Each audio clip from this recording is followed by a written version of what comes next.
nu ben we op een visserijdagen in Hazen en ik wil graag Hazenwutsers leren. Want we zijn hier bij de Oude Zeunen. Jan Skeffer, wie is Jan Skeffer? Ja, dan is het echt Oude Zeun, ik hoor. Ik ben aan het inburgeren, want ik ben van Omroep Friesland. Dat gaat nooit leuker zijn. Nee, waarom niet?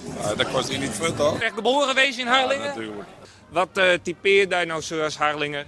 Ik ben hier geboren en ik leg ook hier mijn kruisje. 100%. Echt oude zeunen door, die bestaan niet meer hier. Hoe kan dat dan? Allemaal import. In mijn oude zeun? Nee. Allemaal import. Wat is het mooiste Hazenwut wat er is? Zeunin? Niet zo chanteren. Niet zo chanter, hè? De andere je. En wat betekent dat? Was niet zo zeuren. Ah, valt doortje, loopt er niet meer goed. Ga ik in de Zuiderhaven gooien. Dat soort dingen. Ja, gewoon Zeun, hè? Zeun. Ja, dat kennen ze door het hele land. Ja. Wat is die favoriet Hazenwut? Ik heb een wat oudere oma, die woont hier haar hele leven al. En die bracht mij af en toe vroeger nog wel eens wat bij. Vroeger was ik dan met mijn nichtje samen in de bleek, zoals wij dan zeggen. In de Bleek? In de bleek. En dat was dan in de tuin. Nou, tegenwoordig ben je allemaal wat ouder natuurlijk. En dan ga je de kroeg in en dan hebben we altijd een kapokje bij ons. Een kapokje? Kapokje, kist dat die wel? Nee. Harlingen wordt voor condoom.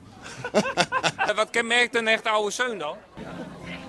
Beetje zeuren. Waarom zeuren je hem allemaal? Dat is het enige wat ik hoor vanavond. Nou, daar ben ik goed in. Vinden die visserijdagen dan überhaupt nog wel leuk? Ja, die ben hartstikke leuk. Hoeveel dagen kerst u het Harlingen blieven? Voor als het heimwee reist. Nou, na een weekje dan moet ik de kerktorens weer zien. We hebben nog oude zeunen jongen hier in Haas. Maar dit is mijn favoriet, want die chantert net.